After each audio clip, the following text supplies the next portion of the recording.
जुनको फुरुटा एक 17 साल की लड़की थी जिसका जन्म जापान में 22 नवंबर 1971 में हुआ। जिस पूरे केस के बारे में मैं आज बात करने वाली हूँ, इस हादसे के वक्त जुनको हाई स्कूल अटेंड कर रही थी, साथ ही वो एक पार्ट टाइम जॉब भी कर रही थी। इस लड़की के आसपास जो भी कोई रहता था वो इसको काफ़ी पसंद करता था। कह सकते हैं कि जुनको उस टाइम पे काफ़ी पॉपुलर थी। जुनको के हमेशा अच्छे ही मार्क्स आते थे और उसका बिहेवियर भी सबके साथ काफ़ी अच्छा था। ना ही तो वो स्मोक करती थी, ना ही ड्रिंक करती थी। यहाँ तक कि उसके दूसरे क्लासमेट्स तो ड्रग्स तक करते थे, मगर जुनको इन सब चीज़ों से काफ़ी दूर थी। फिर 25 नवंबर 1988 की शाम को जुनको जिस पार्ट टाइम जॉब में काम करती थी वहाँ पर अपनी शिफ्ट ख़त्म की और शिफ्ट ख़त्म होते ही वो अपनी बाइक पर बैठकर अपने घर के लिए निकल गई। अपने वर्क प्लेस से घर जाने के सफ़र में रास्ते में एक झाड़ी वाला इलाका आता है जहाँ से जुनको गुज़र रही होती है और तभी वहाँ पर जुनको की ही एज का एक लड़का आ जाता है। ये लड़का झाड़ियों में से जंप करके वहाँ आता है। जुनको काफ़ी घबरा जाती है और तभी ये लड़का जुनको को लात मारकर उसकी बाइक से उसको गिरा देता है और उसके बाद वो लड़का वहाँ से भाग जाता है। रोड की दूसरी साइड पर एक लड़का चल रहा था और वो ये सब देख लेता है और जुनको के पास उसकी मदद करने के लिए पहुंचता है। ये लड़का जुनको को बोलता है कि तुम्हारे घर तक मैं तुमको छोड़ देता हूँ और जुनको इस ऑफर को एक्सेप्ट भी कर लेती है क्योंकि कहीं ना कहीं वो इस लड़के को जानती भी थी। इस लड़के का नाम हिरोशी मियाडा था और ये जुनको के ही स्कूल में उसके साथ पढ़ता था। अब ये दोनों जुनको के घर तक का सफ़र शुरू कर देते हैं और आपस में बातें करने लगते हैं। जुनको भी इस वक्त तक काफ़ी काम हो चुकी थी क्योंकि अभी थोड़ी देर पहले कोई लड़का उसको किक मार के गया था, मगर बात करते करते वो थोड़ी सी काम डाउन हो चुकी थी।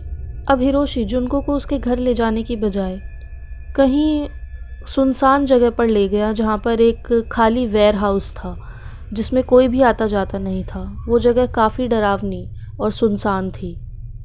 अब पूरे रास्ते तो हिरोशी काफ़ी अच्छे से बिहेव कर रहा था जुनको के साथ, मगर इस वेयर हाउस के पास आते ही उसका पूरा बिहेवियर ही चेंज हो गया। वो जुनको पर चिल्लाने लगा, उसको धक्का देने लगा और उसको बताने लगा कि मैं एक माफिया गैंग में हूँ जिसका नाम याकूज़ा है, मेरे उनके साथ कनेक्शंस हैं।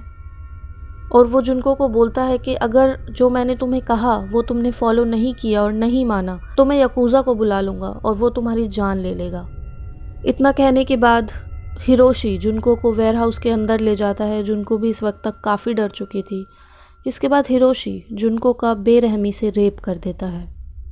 इसके बाद हिरोशी जुनको को वेयर हाउस से होटल में ले जाता है और वहाँ पर भी वो जुनको का 2 बार रेप करता है और पूरी रात के लिए वो जुनको को वहाँ से बाहर नहीं निकलने देता। अब इस बची हुई रात में जुनको को समझ आ रहा था कि आखिर हिरोशी ऐसा उसके साथ क्यों कर रहा है। जैसा कि मैंने आपको बताया, हिरोशी जुनको के ही स्कूल में जाता था और हिरोशी को जुनको पर थोड़ा सा क्रश हो गया था और उसने जुनको को ये बात बताई भी थी, मगर जुनको की हिरोशी के लिए सेम फीलिंग्स नहीं थी तो उसने काफ़ी पोलाइटली हिरोशी को मना भी कर दिया था। अब जुनको ने तो उसको काफ़ी पोलाइटली और अच्छे तरीके से मना किया था, मगर फिर भी हिरोशी के अंदर एक तरीके की नफ़रत पैदा हो गई थी जुनको के लिए।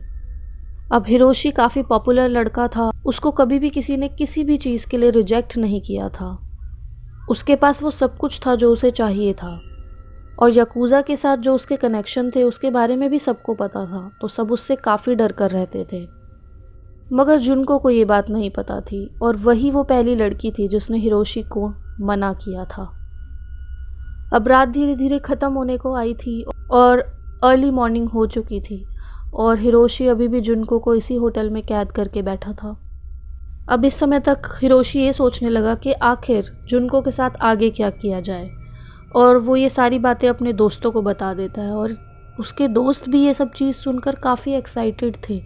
उन्होंने हिरोशी को समझाने की कोशिश नहीं की, मगर उनको भी लगा कि ठीक है, हमें एक टॉय मिल चुका है और जैसा हिरोशी ने उसके साथ किया वैसा हम भी कभी भी कर सकते हैं, तो इस लड़की को हम अपने पास ही रखते हैं। और फिर आने वाली रात में करीब 3 बजे हिरोशी जुनको को एक लोकल पार्क में लेकर जाता है जहाँ पर उसके बाकी के 3 दोस्त भी आते हैं। हिरोशी के तीनों दोस्तों का नाम था जो, शिंजी और यशुसी।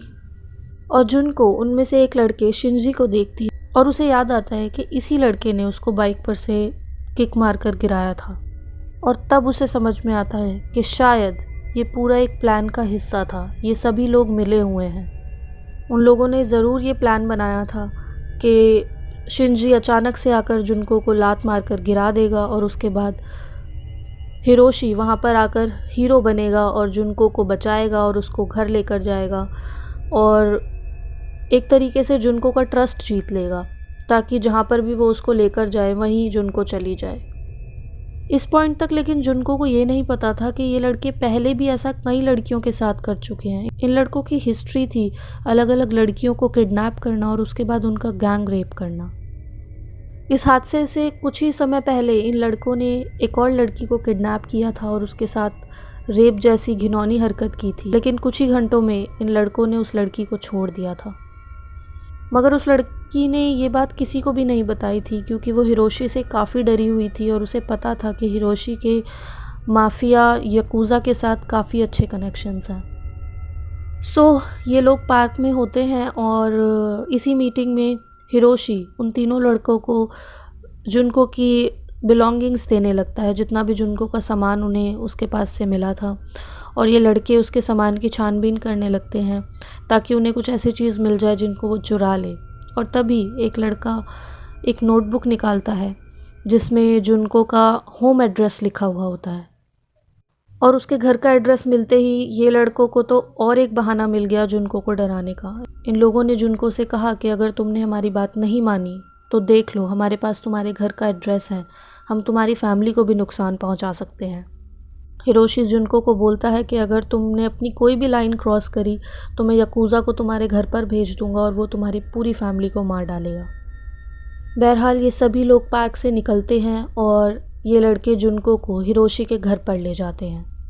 हिरोशी के घर में उसके पेरेंट्स भी उसके साथ रहते थे और आगे आने वाली सभी घटनाओं का ये घर एक तरीके से एक बेस बन गया था इन लड़कों के लिए। इन लोगों ने जुनको को बोला कि तुम हम में से किसी एक की गर्लफ्रेंड होने की एक्टिंग करो ताकि हिरोशी के पेरेंट्स को किसी भी बात पर शक ना हो सके। अब जहाँ ये लड़के पेरेंट्स के सामने कोई बहाना बनाने का प्लान बना रहे थे, वहीं दूसरी तरफ हिरोशी के पेरेंट्स को कोई भी फ़र्क नहीं पड़ रहा था। उन लोगों ने जुनको को देखा मगर उन्होंने कोई भी क्वेश्चन नहीं किया। They just don't care. Even जुनको उनके घर में अगले आने वाले 1.5 महीने तक थी, मगर इन लोगों को कुछ भी पता नहीं था और इन्होंने कुछ पता करने की कोशिश भी नहीं की। अब इस बात को हुए 1-2 दिन हो चुके थे और इस वक्त तक जुनको के पेरेंट्स भी काफ़ी ज़्यादा घबरा गए थे कि आखिर उनकी बेटी काम पर से कहाँ चली गई। और इसके बाद जुनको के पेरेंट्स ने पुलिस को कांटेक्ट किया और उनको सारी खबर दी, और इसके बाद जुनको को ढूंढने का मिशन शुरू हो गया। और इस वक्त तक ये खबर इन लड़कों के पास भी पहुंच चुकी थी और ये इस वक्त तक पैनिक करने लग गए और ये प्लान बनाने लगे कि हमें जुनको का जल्दी से जल्दी कुछ करना पड़ेगा जिससे पहले कि पुलिस उन तक पहुंच जाए। तो ये लड़के जुनको को फोर्स करते हैं कि तुम अपने पेरेंट्स को कॉल करो और उनको बताओ कि मैं किसी दोस्त के साथ भाग गई हूँ और मुझे घर नहीं आना है और मुझे ढूंढने की कोशिश मत करो। यहाँ तक कि इन लड़कों ने जुनको को इतना फोर्स किया कि तुम अपने पेरेंट्स को बोलो कि वो पुलिस को साफ साफ मना कर दें किसी भी सर्च ऑपरेशन के लिए और इस केस को यहीं के यहीं क्लोज़ कर दो।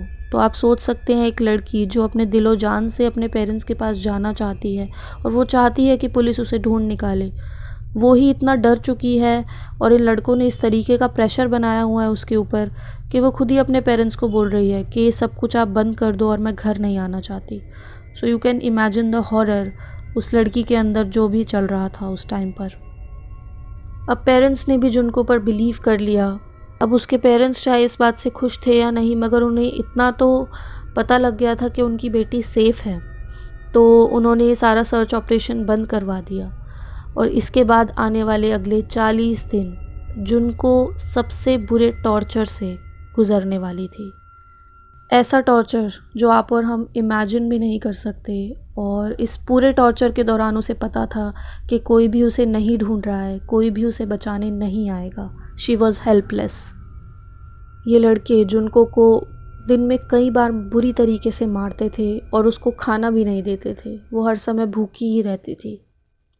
यहाँ तक कि दिन में कई बार जुनको का रेप भी होता था और ये माना जाता है और रिपोर्ट्स ये बताती हैं कि अपनी 40 दिन की कैप्टिविटी में जुनको के साथ लगभग 400 बार रेप हुआ था। ये लड़के जुनको को सीलिंग से लटका देते थे और उसको एक पंचिंग बैग की तरह इस्तेमाल करते थे और लगातार उसको मारते थे। ये लड़के जुनको को ज़मीन पर लेटा देते थे और बड़ी बड़ी एक्सरसाइजिंग बारबेल्स जुनको के शरीर पर गिराते थे, उसके पेट पर, उसके लिम्ब्स पर। ये लड़के जुनको को सिगरेट से जलाते थे, लाइटर से जलाते थे, कैंडल से जलाते थे। जुर्मों की कहानी यहाँ पर नहीं रुकने वाली। ये लड़के जुनको को फोर्स करते थे कि वो ज़िंदा कॉकरोचेस खाए, यहाँ तक कि अपने ही मल को भी खाने के लिए इन लड़कों ने जुनको को मजबूर किया। एक बार इनमें से एक लड़के ने जुनको के सर को पकड़ा और ज़मीन पर रख दिया और दूसरा लड़का उसके सर पर लगातार जंप करता रहा, इस पॉइंट तक जब जुनको की नाक में पूरा ब्लड भर गया और वो नाक से सांस भी नहीं ले पा रही थी, उसे अपने मुंह से सांस लेना पड़ रहा था। यहाँ तक कि हर तरीके का सेक्सुअल अब्यूज़ वो जुनको पर कर रहे थे। अलग अलग ऑब्जेक्ट्स वो जुनको के शरीर में इंसर्ट कर रहे थे। वो जुनको को वेजाइनल टॉर्चर के साथ साथ एनल टॉर्चर भी दे रहे थे और कभी कभी तो दोनों एक साथ। और टॉर्चर करने के ऑब्जेक्ट्स थे आयरन की रॉड, लाइट बल्ब्स, सिजर्स, और आप लोगों को विश्वास नहीं होगा, उन लोगों ने पटाखे, फायरवर्क्स, इनका भी इस्तेमाल किया था। जुनको की बॉडी में इंसर्ट करके उन्होंने इन पटाखों को जलाया था। जुनको का वेजाइनल हिस्सा एक तरीके से इन लोगों ने पूरा डिस्ट्रॉय कर दिया था। बहुत ज़्यादा चोटें वहाँ पर पहुँचाई थी अलग अलग तरीक़ों से। जुनको की आईलिड्स तक इन लोगों ने बर्बाद कर दी थी मार मार के। इन लड़कों ने जुनको की ब्रेस्ट को भी बहुत नुकसान पहुँचाया था। इन्होंने प्लायर का इस्तेमाल करके जुनको की ब्रेस्ट पर काफ़ी चोटें पहुँचाई थी, यहाँ तक कि उसके निपल्स को उसके ब्रेस्ट से बिल्कुल अलग कर दिया था। अब 1 हफ़्ता बीत चुका था इस टॉर्चर को होते होते और इन लड़कों ने अपने बाकी के दोस्तों को भी उस घर में बुलाना शुरू कर दिया था और इन लड़कों को भी इस बात से कोई ऑब्जेक्शन नहीं था। वो लोग भी काफ़ी खुश थे कि ठीक है, we have found a toy, अब हम उसके साथ जो मर्ज़ी कर सकते हैं। और ये लड़के भी इस 4 लड़कों के ग्रुप को ज्वाइन कर लेते हैं और जुनको का लगातार रेप करना शुरू करते हैं। अब जिन फ्रेंड्स को इन लड़कों ने घर पर बुलाया था उनमें से 2 का नाम था टेत्सुआ और कोइची। अब इन दोनों लड़कों में से टेत्सुआ तो जो कर रहा था उसके बारे में वो पूरा फोकस्ड था एंड ही न्यू वो क्या कर रहा है और उसको वो करना भी था। मगर कोइची को एक तरीके से पीयर प्रेशर में आके वो सब करना पड़ रहा था, बट उसने भी वो सब किया। अब उस दिन जुनको के साथ सब अब्यूज़ और रेप करने के बाद ये दोनों लड़के अपने घर जा रहे होते हैं, मगर कोइची का दिल कहीं ना कहीं इस बात से काफ़ी हैवी हो गया था। वो सब देखकर जो जुनको के साथ हुआ था, उसको एक टाइम पे रियलाइज़ होने लगा कि उस लड़की के साथ काफ़ी गलत हो रहा है और उसने ये बात अपने भाई को बता दी। और कोइची का भाई ये सब अपने पेरेंट्स को बता देता है और उसके पेरेंट्स फाइनली इस पूरे केस की खबर, जुनको के साथ जो भी हुआ, जो भी टॉर्चर हो रहा था उस घर में, जो भी अब्यूज़ हो रहा था, वो सब पुलिस को बता देते हैं। और फिर 2 पुलिस ऑफिसर्स हिरोशी के घर पर पहुंचते हैं ये देखने के लिए कि वहाँ पर सच में कोई लड़की है या नहीं। पुलिस हिरोशी के घर पर पहुंचती है और हिरोशी के पेरेंट्स दरवाज़ा खोलते हैं और जब उनसे किसी लड़की के बारे में पूछा जाता है तो हिरोशी के पेरेंट्स साफ साफ मना कर देते हैं कि इस घर में कोई भी लड़की नहीं है और आप चाहो तो इस घर में आकर सर्च कर सकते हो। और पुलिस ने इस ऑफ़र को रिजेक्ट कर दिया, वो घर के अंदर घुसे ही नहीं सर्च करने के लिए। उनको लगा कि जब सामने से ही कोई कह रहा है कि घर को सर्च कर लो तो इसका मतलब वो लोग बिल्कुल सच्चे हैं और यहाँ पर सच में कोई नहीं है। गाइस, पुलिस का इस तरीके से सोचना एक बहुत ही डेंजरस तरीका था और जो गलत भी प्रूव हुआ। और फिर पुलिस वहाँ से चली जाती है, एक कदम भी घर के अंदर रखे बिना। अब आप सोच सकते हैं, एक लड़की जो कि 2 बार जिसको मौका मिला बचने का, वो दोनों मौके उसके हाथ से जा चुके थे और वो बिल्कुल हेल्पलेस थी। अब जुनको को उनकी कैप्टिविटी में रहते हुए 2 से 3 हफ्ते हो चुके थे और एक बार जब ये लड़के जुनको की तरफ ध्यान नहीं दे रहे थे, उस समय जुनको ने सोचा कि वो यहाँ से निकल जाए और उसने कोशिश भी की और इस कोशिश में वो एक फ़ोन तक पहुँच पाई और उसके बाद उसने पुलिस को कॉल लगाना शुरू कर दिया। मगर इससे पहले कि जुनको पुलिस को कुछ बोल पाती, उससे पहले इन लड़कों ने जुनको को पकड़ लिया, उसके हाथ से फ़ोन छीन लिया और फिर उसको पनिशमेंट के तौर पर फिर से वो लोग टॉर्चर करने लगे। इन लड़कों ने जुनको की टांगों को लाइटर फ्लूइड के अंदर डुबा दिया और उसके बाद जुनको की टांगों में आग लगा दी और फिर उसके इंटरनल ऑर्गन्स में उन्होंने ग्लास बॉटल को भी इंसर्ट करके उसका टॉर्चर किया। ग्लास बॉटल इंसर्ट करने की वजह से वो टूट रही थी, जिसकी वजह से जुनको को चोट लग रही थी इंटरनली और उसको ब्लीडिंग स्टार्ट हो गई, यहाँ तक कि उसको एक तरीके के दौरे तक पड़ने लगे और लड़कों को लगा कि जुनको सिर्फ एक्टिंग कर रही है ताकि हम लोग रुक जाएं, तो इसलिए वो लोग रुके भी नहीं। अब इन लड़कों ने सोचा चलो इसको सबक सिखाते हैं, ये एक्टिंग कर रही है दौरे पड़ने की ताकि हम इसको छोड़ दें, तो हम इसमें फिर से आग लगा देते हैं और वो फिर से जुनको को जलाना शुरू कर देते हैं। टॉर्चर की हद इस लेवल तक पहुंच चुकी थी कि जुनको एक दिन में कई बार इन लड़कों से भीख मांगती थी, अपने आप को छोड़ने के लिए नहीं बल्कि अपने आप को मार देने के लिए। वो बोलती थी कि प्लीज़ किल मी।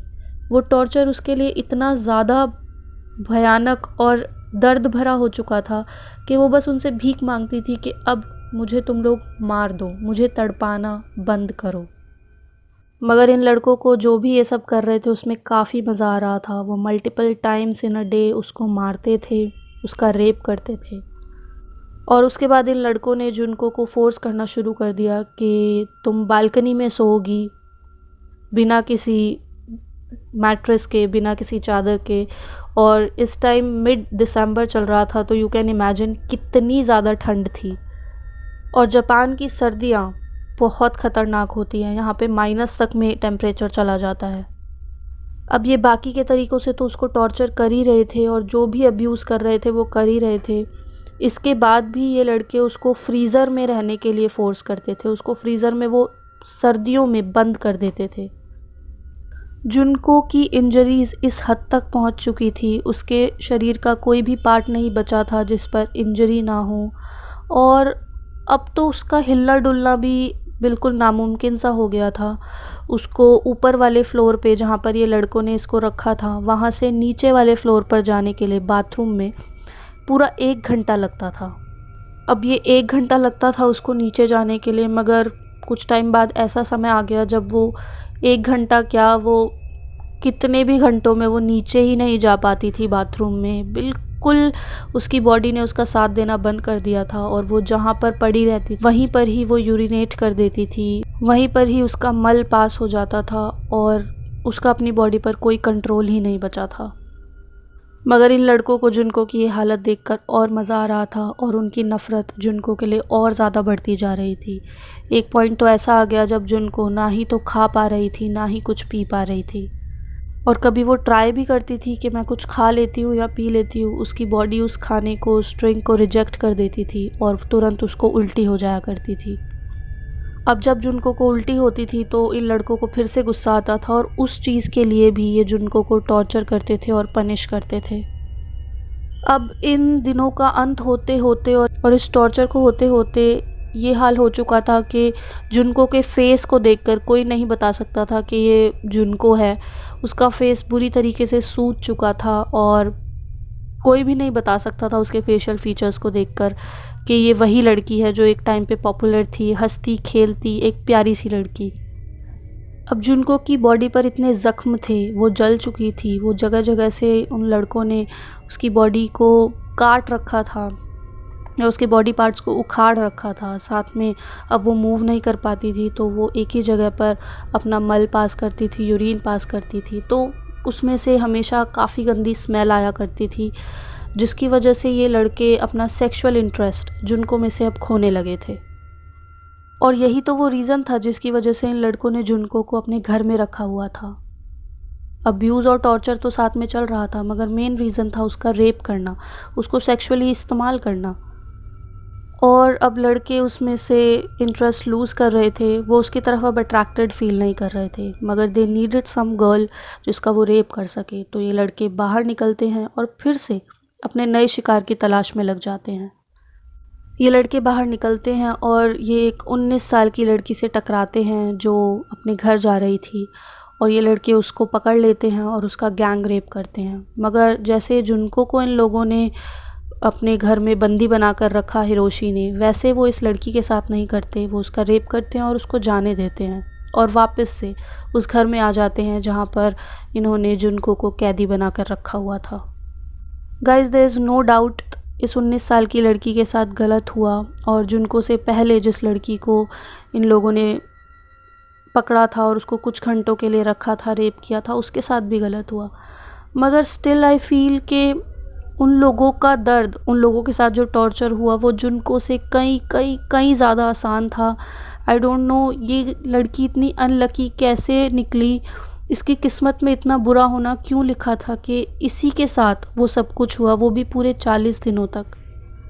फिर दिन आता है 4 जनवरी 1989 का। ये सभी लड़के हिरोशी के घर में बैठे हुए थे और इनमें से एक लड़का जुनको को चैलेंज करता है एक mahjong के गेम के लिए।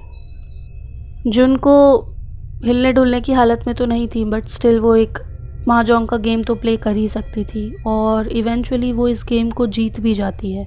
अब ये लड़के जो इस लड़की को लगातार नीचा दिखाने की कोशिश कर रहे थे, वो ये कैसे मान लेते कि हम इससे हार गए, जिसकी वजह से इन लड़कों को बहुत ज़्यादा गुस्सा आ गया। ये लड़के फिर से उसको पंच करने लगे, उसको मारने लगे। इन लड़कों ने उसकी आईलिड्स को जला दिया हॉट वैक्स से। इन लड़कों ने जुनको को खड़ा किया और उसके बाद उसकी टांगों पर तब तक बैम्बू स्टिक से मारा जब तक वो फ्लोर पर बेहोश होकर नहीं गिर गई और उसको फिर से दौरे ना पड़ने लगे। अब इन लड़कों ने जुनको को फिर से टॉर्चर किया था, मारा पीटा था, तो जुनको के पुराने ज़ख्म खुल चुके थे, उनमें से पस निकल रहा था और नए ज़ख्मों में से ब्लड निकल रहा था। अब ये लड़के उसको मार तो रहे थे मगर उसकी बॉडी में से पस और ब्लड निकल रहा था। So these monsters didn't wanted कि उनके हाथों पर वो ब्लड और पस लग जाए, तो इन लड़कों ने अपने हाथों पर प्लास्टिक रैप बांध लिया और उसके बाद फिर से उन लोगों ने जुनको को मारना शुरू कर दिया। उस लड़की को दौरे पड़ रहे थे मगर फिर भी ये लड़के आयरन का डम्बेल उसके ऊपर ज़ोर ज़ोर से फेंक रहे थे। और इस बार तो इन लड़कों ने लाइटर फ्लूइड उसकी बॉडी के साथ साथ उसके फेस पर भी डाल दिया और उसके बाद उसमें आग लगा दी। और जुनको ने जब ये गेम जीता था उसके बाद जो भी ये अटैक उस पर हुआ था, ये अटैक पूरे 2 घंटे तक चला था। जुनको ने बहुत कोशिश की कि जो भी आग लगी हुई है वो उसको बुझाने की कोशिश करे। वी कांट इमेजिन उसको कितना पेन हो रहा होगा। उसने काफ़ी कोशिश की मगर आग नहीं बुझ पाई और वो एक टाइम पर बिल्कुल अनरिस्पॉन्सिव हो गई और आग अपने आप ही बुझ गई। मगर 5 जनवरी 1989 के दिन जुनको ने अपनी आखिरी सांस ली। अब ये लड़के जब भी जुनको को टॉर्चर करते थे, मारा पीटा करते थे, तो वो अक्सर बेहोश हो जाया करती थी और कुछ घंटे बाद वो होश में भी आ जाती थी। लेकिन इस बार तो उसकी डेथ हो चुकी थी मगर इन लड़कों को लग रहा था कि ये फिर से बेहोश ही हुई है। और जब इन लड़कों को रियलाइज़ हुआ कि उसकी डेथ हो चुकी है, तब तक उसको इस दुनिया से गए हुए 24 घंटे हो चुके थे। जब हिरोशी को और बाकी लड़कों को ये पता लगता है तो हिरोशी अपने भाई को कॉल करता है और बताता है इस पूरे केस के बारे में। और फिर ये लड़के इस कोशिश में लग जाते हैं कि जुनको का नामो निशान तक कैसे मिटाया जाए ताकि इस केस की खबर पुलिस को ना लगे। इन लड़कों ने उसके बाद जुनको की बॉडी को काफ़ी सारे ब्लैंकेट्स में लपेट लिया और उसके बाद उसको एक ट्रैवल बैग में रख दिया। इसके बाद इन लड़कों ने जुनको की बॉडी को एक ड्रम के अंदर रख दिया और उसके बाद वेट सीमेंट उसके अंदर भर दिया और फिर वो वेट करने लगे इस वेट सीमेंट के सूखने का। और इसके बाद इन लड़कों ने जुनको की बॉडी को फेंक दिया। इसके 3 हफ्ते बाद 23 जनवरी 1989 को हिरोशी और उसके एक दोस्त जो को पुलिस अरेस्ट कर लेती है, मगर जुनको के केस के लिए नहीं बल्कि उस 19 साल की लड़की के लिए जिसका रेप इन लड़कों ने किया था। इसके बाद इन दोनों लड़कों की क्वेश्चनिंग शुरू हो जाती है और इस समय पर इस टाउन में किसी का डबल मर्डर भी हुआ था और पुलिस वालों को लग रहा था कि इन लड़कों ने 19 साल की लड़की का रेप किया है, तो शायद हो सकता है इन्हीं लड़कों ने वो डबल मर्डर भी किया हो। पुलिस ऑफिसर्स ने हिरोशी और जो की अलग अलग रूम में क्वेश्चनिंग करनी शुरू करी और हिरोशी की क्वेश्चनिंग में पुलिस ने उसको बोला कि हमें पता है एक मर्डर के बारे में। अब पुलिस बात तो कर रही थी उस टाउन में हुए किसी डबल मर्डर के बारे में, मगर हिरोशी के दिमाग में तो जुनको फिरूटा का मर्डर चल रहा था। और इस पॉइंट तक हिरोशी को लगने लगा था कि शायद उसके दोस्त जो ने पुलिस के सामने सारी सच्चाई कबूल ली है, और वो इस वक्त तक काफ़ी डर चुका था। और हिरोशी इस वक्त तक बिल्कुल टूट जाता है, रोने लगता है और पुलिस को जुनको फिरूटा के बारे में एक एक डिटेल बताने लगता है। और पुलिस को तो कोई आइडिया ही नहीं था कि जुनको की मौत हो चुकी है। उनको जब जुनको के मिसिंग होने की खबर मिली थी तब उनको ये आश्वासन जुनको के पेरेंट्स ने दिया था कि वो बस अपने दोस्त के साथ चली गई है और वो सेफ़ है। उन लोगों को तो आइडिया ही नहीं था कि जुनको का लगभग 44 दिन तक टॉर्चर, रेप हुआ है, यहाँ तक कि अब तो मर्डर भी हो चुका है। हिरोशी ने पुलिस वालों को जुनको की बॉडी का पता भी बता दिया था, जिस ड्रम में उन लोगों ने सीमेंट में उसकी बॉडी को जमा कर रखा हुआ था।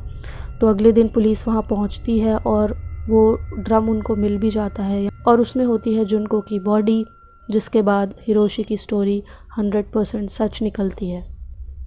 अब जैसा कि मैंने आपको पहले भी बताया कि जुनको की बॉडी इस पूरे टॉर्चर के बाद बिल्कुल बदल चुकी थी, उसका फेस बिल्कुल पहचान में नहीं आ रहा था।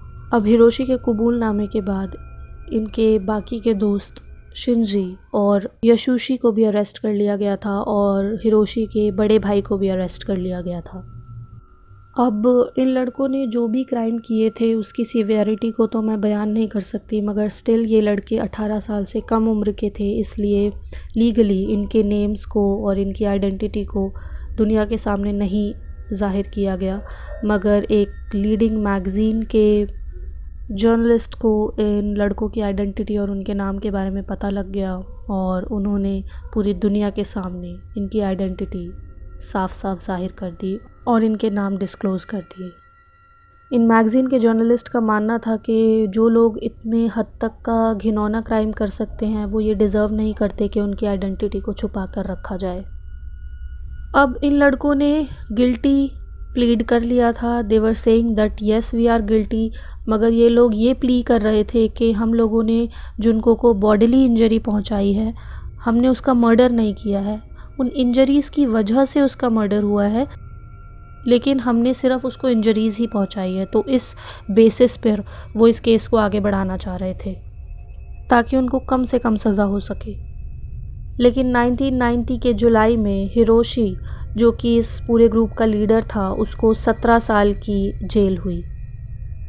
और अपनी इस सेंटेंस के ख़िलाफ़ हिरोशी ने अपील की कि 17 साल उस जुर्म के लिए बहुत ज़्यादा है जो उसने किए हैं। हिरोशी की इस अपील के बाद इस केस को दोबारा से रिव्यू किया गया और हिरोशी जहां चाह रहा था कि उसकी सेंटेंस कम हो जाए, वहीं इसके केस को दोबारा रिव्यू करने के बाद जजेस ने इसकी सेंटेंस को 3 साल और बढ़ा दिया, इस केस की सीवियरिटी को देखकर और जो भी क्राइम्स उन लोगों ने किए थे उसको देखकर।